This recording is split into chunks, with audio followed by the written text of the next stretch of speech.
Lonesome Road is the final Fallout New Vegas DLC, and it's what I call the DLC of odd choices.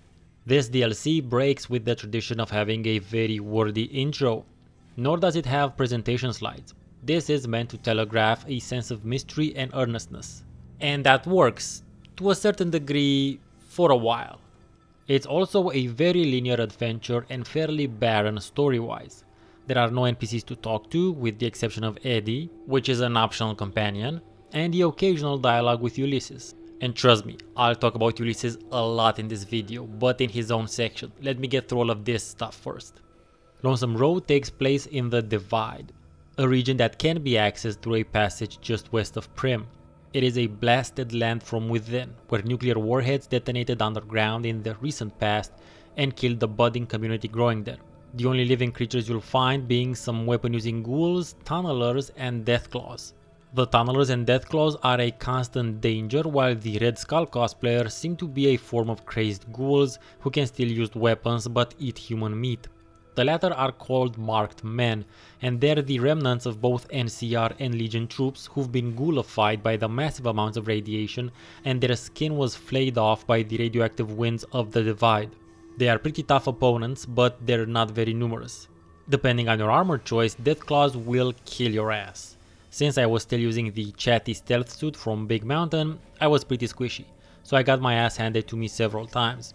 Thankfully, my Eddie companion combined with Elijah's Tesla cannon from afar and the LAER from up close would solve the issue on a reload. The tunnelers are a new type of enemy, humanoid underground dwellers. They attack in packs and are quite dangerous.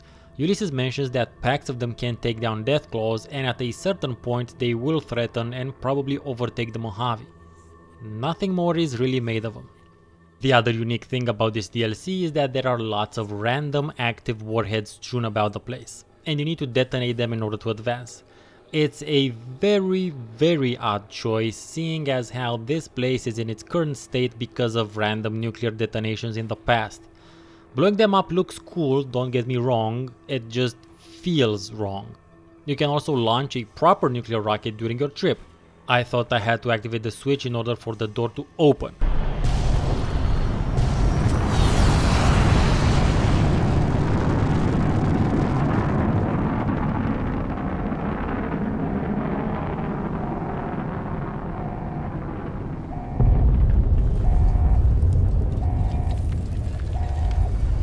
Turns out I didn't have to. Whoops. Lonesome Road is where we find out part of the history of our character from before being on the receiving end of Benny's bullet just outside of Goodsprings. Ulysses tells us that the Divide used to be a thriving and developing community that the Courier character actively helped to grow. A place that had something of the old United States in it due to the presence of the underground military silos, but it was adjusted to the realities of the post-apocalyptic Wasteland. He speculates that this was the Courier's home, but is certain that the Courier is the one who brought in the package that led to the nuclear warheads detonating and thus destroying this fledgling community. Whether it was an accident, whoops, or a hit from Caesar, it does not matter. He holds the Courier guilty of having snuffed out what could have been a future nation better than both the Legion or the NCR. But there is an inherent issue with this entire idea.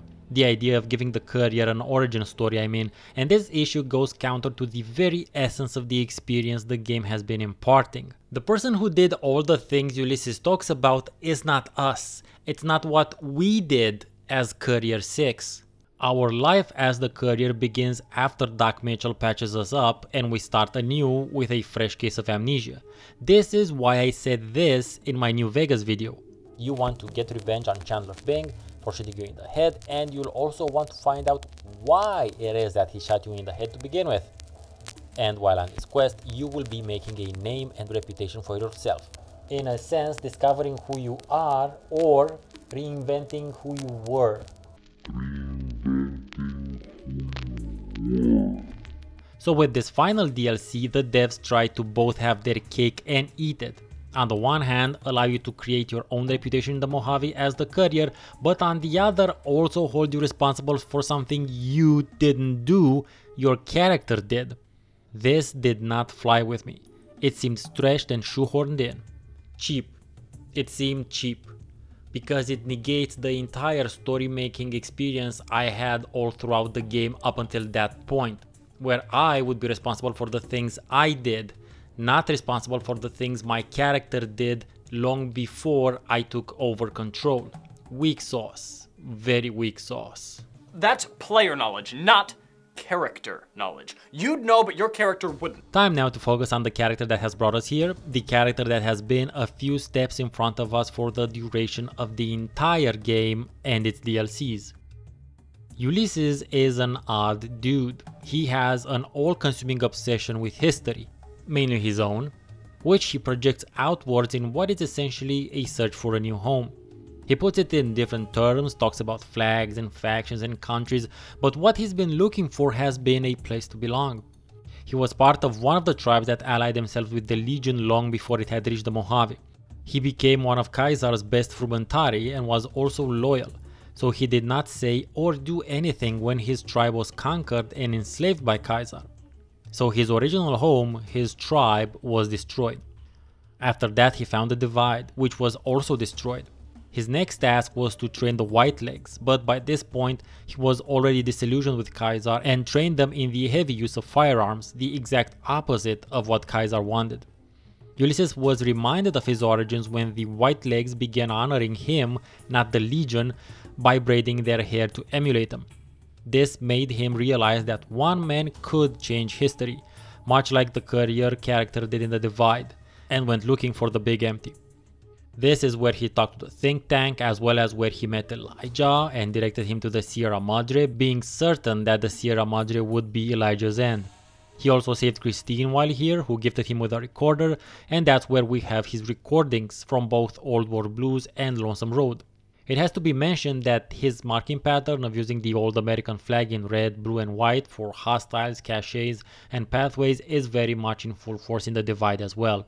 Ulysses, through the way in which he speaks and what he says, gave me preacherish prophet vibes. Concluding, speculating and postulating with unshakable certainty about subjects that were very debatable to say the least.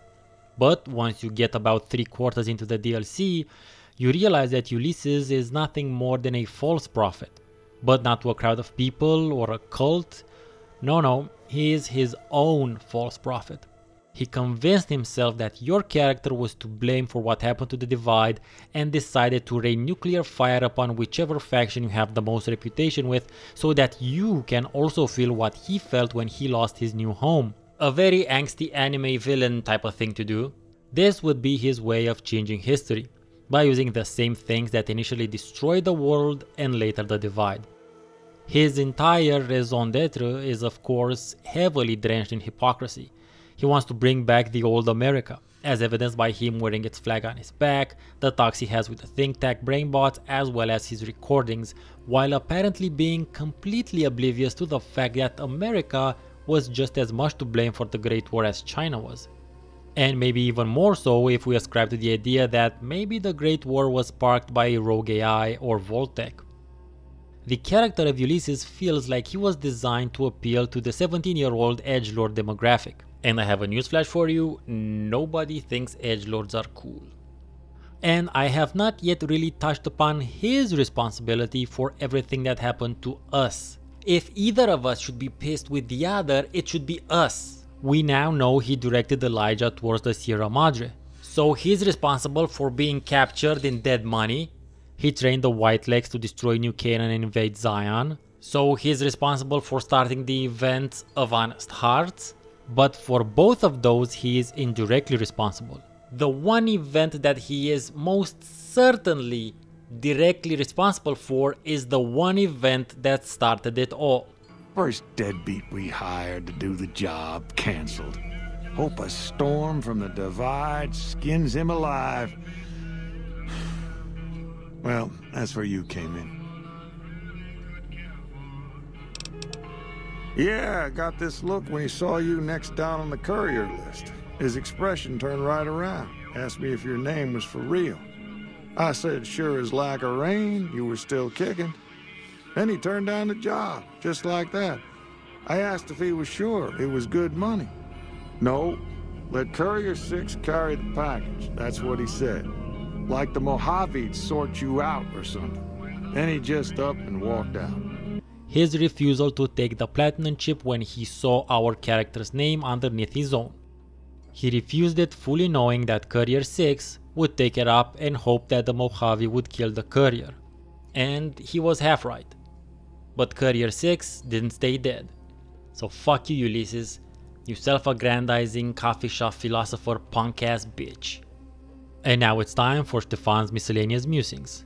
The slanted buildings. One of the cool things that exists only in Lonesome Road is slanted ruined buildings.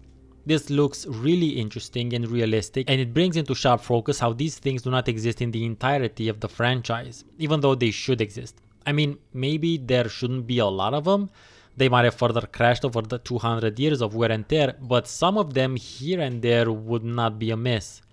The reasons for them lacking are possibly related to development time and issues with implementation in larger areas, but they bring something special to the mix.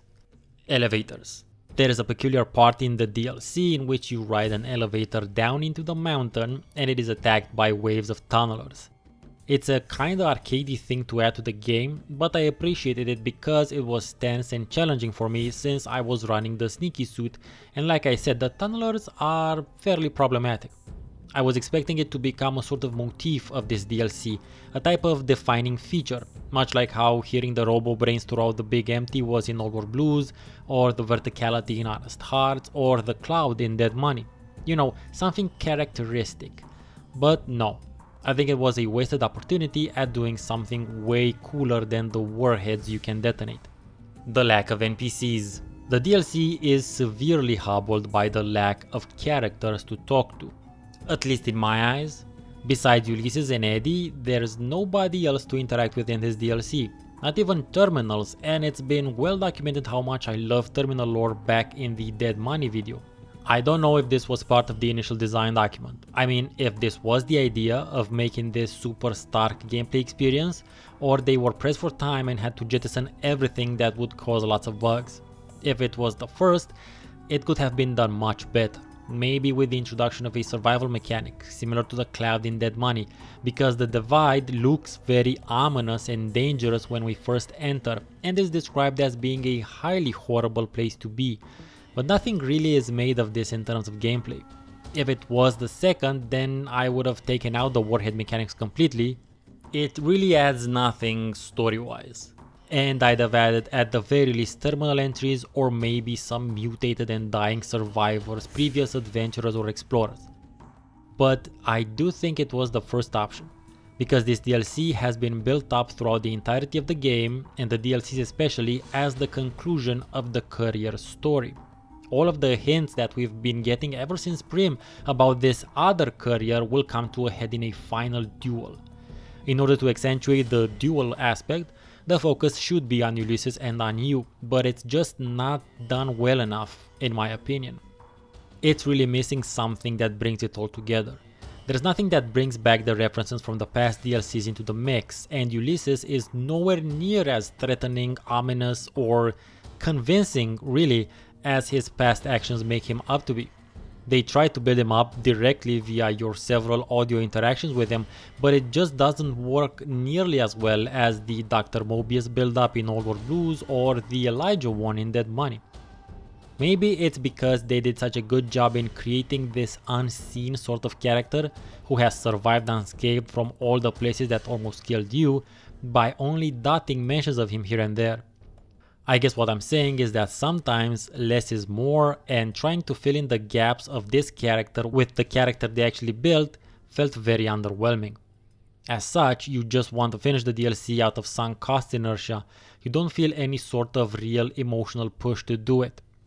The DLC's endings range from you convincing Ulysses not to go ahead with his anime villain plan, to killing him, to you deciding on where to send the nukes. There is a nuke both option that looks really cool, and you can see the signs of your new apocalypse in the game afterwards. There are two potential areas that you can visit after you nuke them, one of them being part of NCR territory and the other in Legion territory. These small areas are filled with ghoulified survivors who are instantly hostile, for obvious reasons, and insane amounts of radiation, for the same obvious reasons. The weird thing is that these two small areas look really nicely designed and fresh. Even though they might seem to be just a bunch of random shit thrown together, they're really well made and super interesting. They're more interesting than the Divide level design. This nuke both ending led me to think about the canonical ending to Lonesome Road, for me to find out that there is none. And that led me on a speculative path which I will save for a special epilogue episode after this one.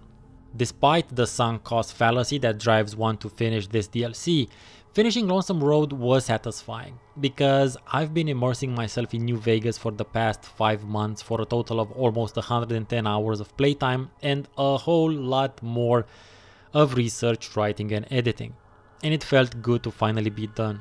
I have experienced only a chunk of the game, since you can only get some of the things done in one playthrough, because of the myriad of choices that lead to faction unique quests and such. However, I want to stress this in particular. You can experience the game world in much more nuance and depth if you also play the DLCs. Not only because of the wildly different gameplay experiences they offer, or the new items and the increased level cap, but also because of the types of stories that the DLCs experiment with telling, and also the amount of storylines that get tied up in them. I hope this series of deep dive videos made some of you want to play the DLCs, because they are all definitely worth your attention. And you might be surprised to know this, but the large majority of New Vegas players have never played the DLCs, at least on PC. Going by the global achievement percentages of people who finish the game, on average, only around 10% of players have finished the DLCs. I know, that's not the same percentage or the same numbers as people playing them, but I don't have other numbers except for these. For instance, only 17.2% of players have started Honest Hearts. So that right there is a pretty small percentage, and that simply blows my mind.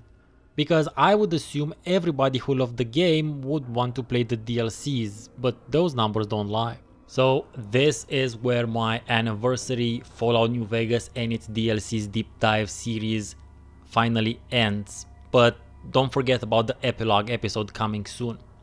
Rest assured though, this won't be the last time I cover anything New Vegas related, and also it is barely the beginning of me deep diving into the Fallout universe and lore. Patrolling the Mojave almost makes you wish for a nuclear winter. Thank you very much for following this series, and I am hopeful that you will follow me into the next deep dive series of videos by subscribing to my channel and clicking that bell notification button. That last part is super crucial for small channels like my own. I also have a Patreon page, and if you're so inclined, please check that out. I've been StefaNonsense, thank you very much for watching, have a great rest of your day, and I'll see you next time.